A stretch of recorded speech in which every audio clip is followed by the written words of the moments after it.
கர்த்தராகிய இயேசு கிறிஸ்துவின் நாமத்திற்கு மகிமை உண்டாவதாக. கர்த்தருக்குள் பிரியமானவர்களே, இந்த நாளுக்கான சிந்தனை பகுதியை நாம் கொஞ்சம் நேரம் எடுத்து சிந்திச்சு பார்க்கலாம். உண்மையும் நேர்மையுமாக நடக்கிறவங்கள பார்க்குறது அரிதாக இருக்குதுன்னு வழக்கமாக சொல்கிறது உண்டு. கடமை தவறாதவங்க, தங்களுடைய பொறுப்பில் எப்பொழுதும் உண்மையோடு செயல்படுறவங்கள பார்க்கும்போது இன்றைக்கி சமூக வலைதளத்தில் பாராட்டுறவங்க இருக்கிறாங்க. ஆனால் அப்படி உத்தமமாக நான் நடக்கணும்னு விரும்பி செயல்படுறவங்க இல்லைன்றது வருத்தமான செய்தி. உலகத்தில் தேவனை அறியாத மக்கள் எப்படி இருந்தாலும் உண்மையாகவும் உத்தமமாகவும் நடக்கும்படி அழைக்கப்பட்ட தேவ பிள்ளைங்க தங்களுடைய அழைப்புக்கு ஏற்ற விதமாக நடக்கிறாங்களான்னா அதுவும் ஏமாற்றம்தான். உண்மையாக நடக்கிறவங்களுக்கு எப்பொழுதும் சோதனைகள் வர்றது உண்டு. அதை தவிர்க்க தங்களுடைய உண்மையை உதறி தள்ளுறவங்க தாங்க நினச்சதை வேண்டுமானால் அடையலாம், ஆனால் வாழ்க்கையினுடைய நிஜத்தை அடையவே முடியாது. உண்மையாக வாழ்கிறவங்க பொய்யா தோற்கலாம், ஆனால் அவங்க தான் நிஜத்தில் நிலச்சிருப்பாங்க. அதனால் நாம் இன்றைக்கி இன்னைய சிந்தனை பகுதியில் நம்மளுடைய உத்தமத்தை ஆராய்ச்சி நிதானிக்க நேரம் எடுத்துக்கொள்ளலாம். அந்த காலத்தில் டிவிஎஸ் பஸ் நிறுவனம் தான் தமிழகம் எங்கும் பஸ் போக்குவரத்து நடத்தி வந்தாங்கன்னு கேள்விப்பட்டதோட டிவிஎஸ் பஸ் முதலாளியை பற்றி கடந்த வாரம் என்னுடைய மரியாதைக்குரியவர் மூலம் ரொம்ப அற்புதமான விஷயம் ஒன்று நான் கேட்டேன். அந்த நிறுவனம் இத்தனை வருஷமாக புகழ் வாய்ந்து பெரிய அளவில் உயர்ந்து நிற்கிறதுக்கு அதுதான் காரணம். ஒரு முறை டிவிஎஸ் பஸ் முதலாளியருடைய மகன் அந்த பஸ்ஸில் பயணம் செஞ்சப்போ அவர்கிட்ட டிக்கெட் எடுக்க அந்த பஸ்ஸுடைய கண்டக்டர் வந்தப்போ டிவிஎஸ் முதலாளியோடைய மகன் ரொம்ப கோபப்பட்டாராம். நான் இந்த பஸ் முதலாளியோடைய பையன்றது உனக்கு தெரியுமான்னு சொல்லி கேட்டவர்கிட்ட அந்த சாதாரண கண்டக்டர் ரொம்ப அமைதியாக சொன்னாராம், தெரியும் ஐயா, ஆனால் பஸ்ஸில் பயணம் செய்கிற எல்லாருக்கிட்டேயும் டிக்கெட் வாங்கணுன்றது எனக்கு வழங்கப்பட்ட சட்டம். டிக்கெட் வாங்கலைன்னா உங்களை இங்கேயே இறக்கி விட வேண்டியதாக இருக்கும் அப்படின்னு சொல்லி சொன்னார். அப்போ அந்த கண்டக்டர்கிட்ட கோபமாக டிக்கெட்டை வாங்கிட்டு பயணம் செஞ்சாராம் அந்த பஸ் கம்பெனியினோட முதலாளியோடைய மகன். நடந்த விஷயங்களை கேள்விப்பட்ட டிவிஎஸ் முதலாளி ரொம்ப கோபத்தோட அந்த கண்டக்டரை நாளைக்கு ஆஃபீஸில் வந்து என்னை பார்க்க சொல்லுங்கன்னு சொல்லி உத்தரவிட்டாராம்.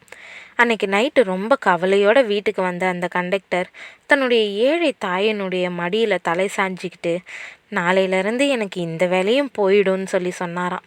இப்படி சொன்ன தன்னுடைய மகன்கிட்ட அந்த ஏழை தாய் சொன்னாங்களாம், மகனே, எந்த நிலை வந்தாலும் கடமையை நேர்மையாக செய்யுன்னு.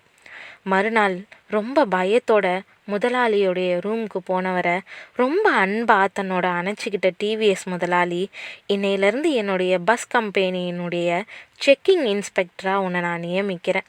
முதலாளியோடைய மகன்னு கூட பயப்படாமல் தன்னுடைய கடமையை சரியாக செஞ்ச உன்னை போல அவங்க தான் இங்கே அதிகாரியாக இருக்கணும்னு அவர் சொன்னப்போ தன்னுடைய தாயின் வார்த்தைங்க எத்தனை பெரிதுன்னு நினச்சி மகிழ்ந்த அவர் பின்னால் பல பேருந்துகளுக்கு முதலாளியானார். பிரியமானவர்களே, தங்களுடைய சுய லாபத்துக்காக நேர்மையை விட்டு கொடுக்குறவங்கள எங்கேயும் பார்க்க முடியும். ஆளை பார்த்து வேலை செய்கிறதும் அதிகாரங்களை பார்த்து நேர்மையை கைவிடுறதும் இல்லை கண்டு கொள்ளாமல் நமக்கென்ன நம்ம குடும்பம் வாழ்ந்தால் போதும்ன்ட்டு அவங்களுக்கு கும்பிடு போட்டுட்டு வேலை செய்கிறவங்க சுயநலவாதிகள். பச்சைப்பாதத்துக்காகவும் பாசத்துக்காகவும் உத்தமத்தில் இருந்து தவறி போகிறவங்க நிறைஞ்ச உலகத்தில் தேவன் உண்மையானவங்களை தேடிக்கிட்டு இருக்கிறாரு. ஆமாங்க, வேதாகம புருஷர்களில் வெகு சிலர் மட்டும்தான் தங்களுடைய பொறுப்புகளில் உத்தமமாக நடந்தவங்களா சாட்சி பெற்றாங்க.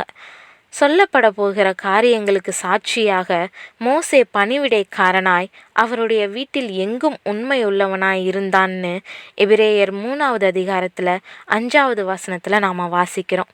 ஆமாங்க, மோசே தேவனுடைய வீட்டில் எப்பொழுதும் உண்மையானவனாக காணப்பட்டதை வேதம் நமக்கு சாட்சியாக அறிவிக்குது. ஒருத்தருடைய உத்தம குணத்தை மனுஷங்க சாட்சி பகிர்றதுக்கும் தேவனே சாட்சி பகிர்வதற்கும் மிகப்பெரிய வித்தியாசம் இருக்குது.